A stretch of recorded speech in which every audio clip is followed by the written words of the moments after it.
Bienvenidos una semana más a tu informativo de noticias católicas Magnífica TV, donde te ofrecemos las noticias más relevantes de la Iglesia Católica. Hoy es miércoles 14 de diciembre de 2022 y estos son nuestros titulares. El Papa no pudo contener las lágrimas mientras rezaba por Ucrania, ante la imagen de la Inmaculada en el homenaje de la Virgen en la Plaza de España de Roma. Los obispos de Cuba han pedido que, con motivos de la Navidad, sean liberados los cientos de presos políticos que permanecen en las cárceles de ese país. Se han cumplido 30 años de la publicación del nuevo Catecismo de la Iglesia, elaborado por una comisión de obispos, presidida por el entonces Cardenal Ratzinger. El dictador de Nicaragua, Ortega, ha prohibido las tradicionales procesiones de la Inmaculada, por miedo que se conviertan en una muestra de rechazo contra él.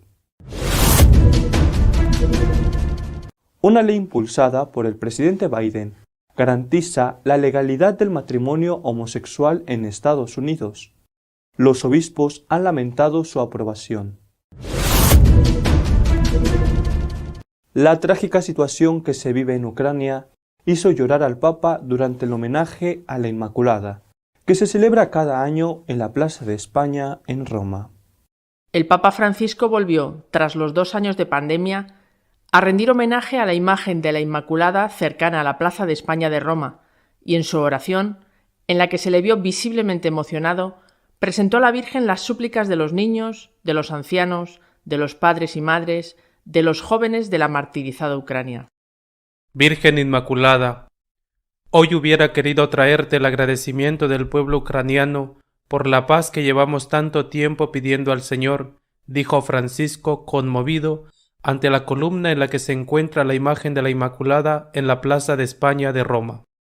Y agregó, haciendo una pausa por la emoción, en cambio, aún tengo que traerte la súplica de los niños, de los ancianos, de los padres y madres, de los jóvenes de esa tierra martirizada. Pero en realidad todos sabemos que estás con ellos y con todos los que sufren como estuviste junto a la cruz de tu Hijo. Es un dolor muy grande, es una derrota de la humanidad, dijo el Papa a algunos de los periodistas presentes al reconocer que se había emocionado un poco. Traigo las preocupaciones de las familias, de padres y madres a quienes les cuesta cuadrar las cuentas de casa, y afrontan día a día pequeños y grandes retos para salir adelante, dijo el Papa. La libertad para los presos políticos es una de las peticiones que los obispos de Cuba han hecho en su mensaje de Navidad. Los obispos de Cuba vuelven a pedir la liberación de los presos políticos en su mensaje de preparación a la Navidad, en la que el episcopado del país caribeño también se ha solidarizado con las familias que sufren la emigración. El mensaje no se produce en un período de Adviento cualquiera, ya que se cumplen 25 años desde que el régimen cubano restaurara la Navidad y desde la visita de Juan Pablo II a la isla. Una visita recuerda a la conferencia episcopal que marcó la historia de las relaciones entre la Iglesia Católica y el régimen comunista. En el comunicado, el episcopado de Cuba ha lamentado que la realidad del país esté marcada por un ambiente de miedo, desconfianza y mentira, e invita al pueblo, en este tiempo de gracia, a la esperanza en medio de tanta oscuridad y desánimo. Los obispos han tenido un recuerdo especial por cientos de familias que están tratando de abandonar la isla por mar. Han recordado que Dios nunca abandona a los necesitados, incluyendo en este grupo a quienes sufren hambre, soledad o falta de libertad. Hace 30 años fue publicado el nuevo Catecismo de la Iglesia. Fue elaborado durante 6 años por una comisión de obispos, presidida por el entonces Cardenal Ratzinger. El 7 de diciembre de 1992, San Juan Pablo II ordenó la publicación del nuevo Catecismo de la Iglesia Católica, que cumple ahora, por tanto, 30 años. El objetivo era volver a expresar, en un lenguaje más acorde con las necesidades del mundo actual, la perenne verdad católica. Los trabajos duraron 6 años y fueron realizados por una comisión de 12 cardenales y obispos y un comité de redacción de 7 obispos diocesanos expertos en teología y catequesis, dirigidos por el entonces prefecto para la Congregación de la Doctrina de la Fe, Joseph Ratzinger. Los prelados redactaron así, en consulta con obispos, teólogos y exégetas de todo el mundo, lo que hoy es el texto de referencia para la transmisión de la fe católica, dividido en 3 partes: la profesión de fe, la celebración del misterio cristiano, la vida en Cristo y la oración cristiana. Un don veraz profundamente enraizado en el pasado de la Sagrada Escritura y de la tradición apostólica, dijo San Juan Pablo II, pero también orientado hacia el futuro y para todos, porque interpela al Señor de todo, Jesucristo. La idea de establecer un punto de referencia para el anuncio catequético nació en 1985, a petición de los padres sinodales, con motivo del 20º aniversario de la conclusión del Concilio Vaticano II. Al año siguiente se iniciaron los trabajos del comité y de la comisión. La gran fiesta que tiene lugar en Nicaragua, con motivo de la solemnidad de la Inmaculada, no ha tenido este año procesiones por orden del dictador comunista Ortega. La dictadura de Daniel Ortega ha prohibido a los católicos nicaragüenses realizar la procesión anual de la solemnidad de la Inmaculada Concepción de Nuestra Señora. Es una tradición para los nicaragüenses celebrar el 8 de diciembre una procesión en honor a la Inmaculada. Sin embargo, este año no fue posible, pues el régimen de Daniel Ortega le ha prohibido a la arquidiócesis de Managua realizar la celebración. Aunque las parroquias ya se encontraban avanzando con los preparativos, entre ellas la parroquia de San José de Tipitapa, se vieron obligados a cancelar los preparativos a medio camino después de que la Policía Nacional les haya dado la orden. Este es solo uno de los tantos actos de persecución contra la Iglesia que ha realizado la dictadura de Daniel Ortega. Desde el 2018 hasta el 2022 se han registrado más de 400 ataques contra la Iglesia nicaragüense por parte del régimen. Hay sacerdotes encarcelados, un obispo en el exilio y otro en prisión domiciliaria. El matrimonio homosexual será legal en todo Estados Unidos, por una ley aprobada en el Congreso y en el Senado. Los obispos han mostrado su desacuerdo con ella. La Cámara de Representantes de Estados Unidos votó a favor de la ley de respeto al matrimonio, enviándola a la mesa del presidente Joe Biden para que la firme. La ley, aprobada antes en el Senado, legaliza de facto en todo el país norteamericano el matrimonio entre homosexuales. La ley, que deroga la de 1996 y reconoce los matrimonios entre personas del mismo sexo a nivel federal, ha suscitado las críticas de los obispos católicos por no proporcionar protecciones sólidas a quienes creen que el matrimonio es entre un hombre y una mujer, una creencia en consonancia con las enseñanzas de la Iglesia. La Conferencia Episcopal de Estados Unidos hizo público un comunicado en el que se muestran gravemente decepcionados de que la mal llamada Ley de Respeto al Matrimonio haya sido aprobada. Esta ley, dicen los obispos, no incluye protecciones de conciencia claras, completa y afirmativas para las organizaciones religiosas y los individuos que defienden la santidad del matrimonio tradicional, que son necesarias. Solo contribuirá a la disminución de la sacralidad y la integridad del matrimonio en nuestra sociedad.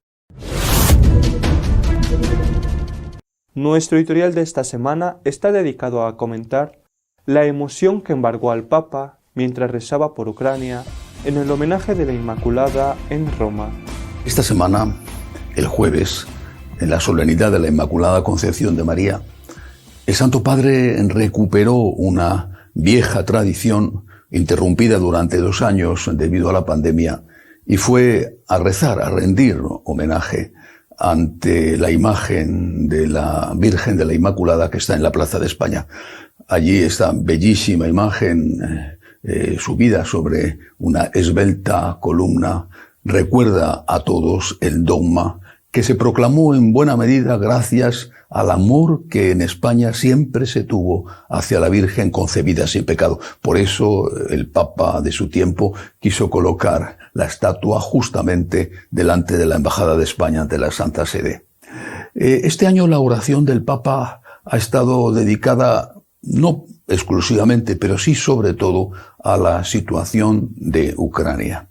Una situación tan terrible, tan dura, que llevó al Santo Padre a emocionarse mientras que estaba haciendo esta oración. Tuvo que interrumpirla unos momentos porque no podía seguir debido a las lágrimas que salían de sus ojos. De hecho, hizo la oración levantándose de la silla de ruedas, apoyándose un momento en uno de los brazos de la silla, haciéndola de pie, para demostrar no solamente su respeto a la Virgen, sino también la enorme importancia de lo que estaba pidiendo.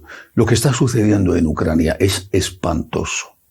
Basta con un solo detalle que indica lo terrible de lo que allí pasa. Están en un crudo, durísimo invierno bajo cero, sin luz, sin agua al menos en muchos sitios, sin calefacción, con bombardeos continuos, posiblemente con muy poco alimento para poder salir adelante. El Papa, que sabe esto y que seguramente tiene mucho más datos que nosotros, pidió a la Virgen emocionado que acabara cuanto antes esta guerra. Es una oración que creo que deberíamos hacer todos y unirnos al Santo Padre todos los días para que esta tortura que está ocurriendo en Europa termine cuanto antes. Dijo el Santo Padre: pongo ante ti las súplicas de los niños, de los ancianos, de los padres y madres, de los jóvenes de la martirizada Ucrania, Virgen Inmaculada. Hoy hubiera querido traerte el agradecimiento del pueblo ucraniano por la paz que llevamos tanto tiempo pidiendo al Señor. En cambio, aún tengo que traerte la súplica de los niños, de los ancianos, de los padres y madres, de aquellos jóvenes de esa tierra martirizada. Pero en realidad, todos sabemos que estás con ellos y con todos los que sufren como estuviste junto a la cruz de tu Hijo.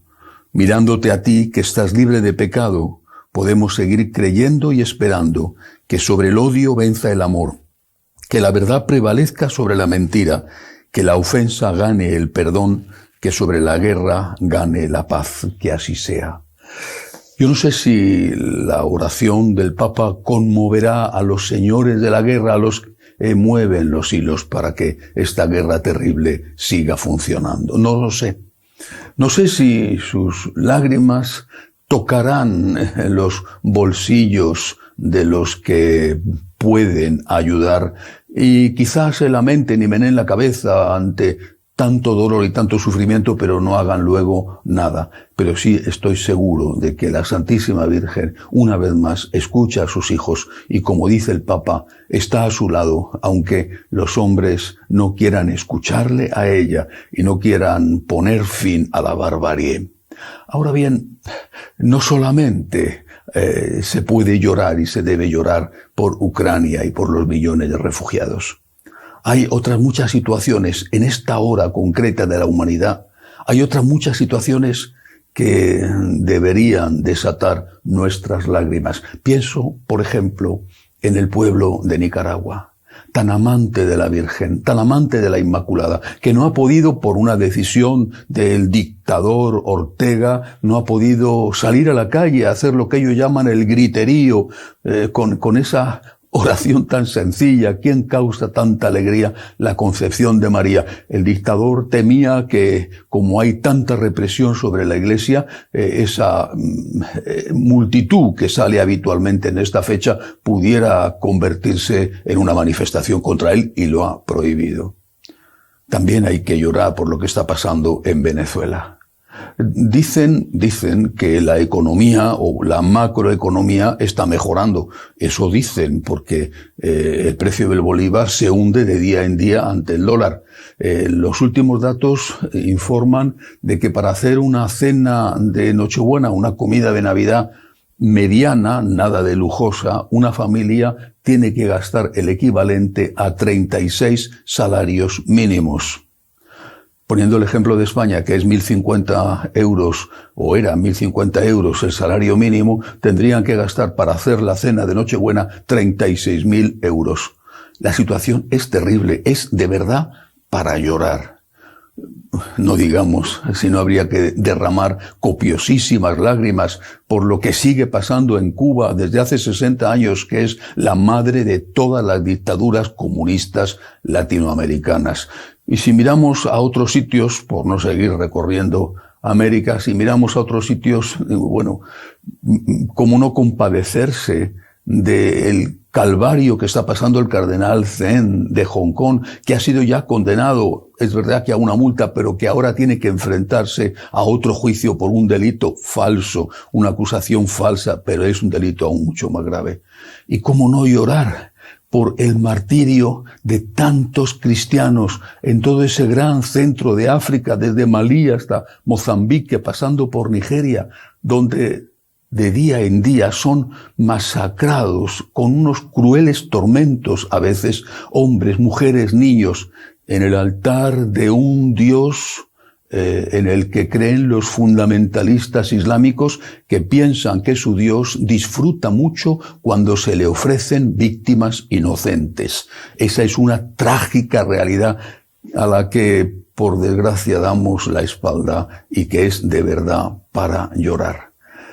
Todo esto está pasando en el mundo en esta víspera de Navidad. Y de verdad que parecería que no hay motivos ni para la alegría ni para la esperanza. Entre otras cosas, porque en estos días muchos se precipitan en una verdadera orgía de gastos, de consumo innecesario, de excesos, incluso de excesos que llevan al pecado, en lugar de pensar que hay otros muchos, muchísimos, que no tienen ni lo imprescindible, y no solo en Ucrania.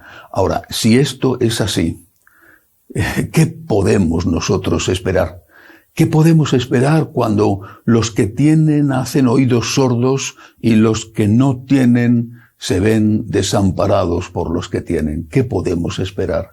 En realidad, nuestra esperanza, hay que recordarlo día tras día, nuestra esperanza no está puesta en la conversión de los señores de la guerra y de los que mueven los hilos para hacerse cada vez más ricos.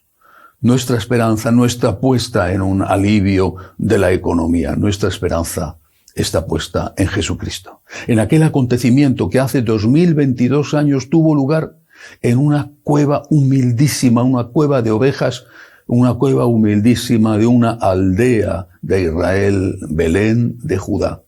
Allí, en aquella cueva, una humilde virgen nazarena dio a luz a su hijo único, que era verdadero hombre salido de sus entrañas, donde había adquirido la naturaleza humana, y era verdadero Dios, segunda persona de la Santísima Trinidad. Él no mejoró la vida de los pastores que acudieron después del anuncio del ángel a llevarle lo poco que tenían. No mejoró su vida, no hizo que subiera el precio de la lana o que los corderos valieran más en el mercado. Y sin embargo, a ellos y a los magos y a todos los que hemos conocido a ese Jesús de Nazaret, Hijo de Dios, a ellos, a nosotros, nos cambió completamente la vida. Por un motivo, no porque seamos más sanos o vivamos más años o seamos más ricos, sino porque sabemos que nuestros pecados están perdonados, gracias a Él, gracias al Redentor, y porque sabemos que hay vida eterna y que Él, con su misericordia, nos espera allí. Por eso hay lugar para la esperanza, porque el que va a nacer, y ya falta muy poco, es de verdad el Señor de la esperanza. Pero mientras tanto, por favor, recemos por Ucrania, recemos por Venezuela, recemos por Cuba, recemos por Nicaragua y por tantos y tantos lugares donde los hombres sufren a manos de otros hombres, donde la tortura y el horror no encuentra descanso. Confiamos en Dios, en Él hemos puesto nuestra esperanza, pero tenemos que echarnos la mano a los bolsillos para ayudar a los que están sufriendo. Tenemos que seguir trabajando por la paz y por la justicia. Hasta la semana que viene, si Dios quiere. Recuerda que cada miércoles sacamos un nuevo video con las noticias más relevantes de la Iglesia. Pero si quieres estar informado de lo que va sucediendo día con día, puedes hacerlo en nuestra página web de noticias www.católicosonline.org. Hasta la semana que viene, si Dios quiere.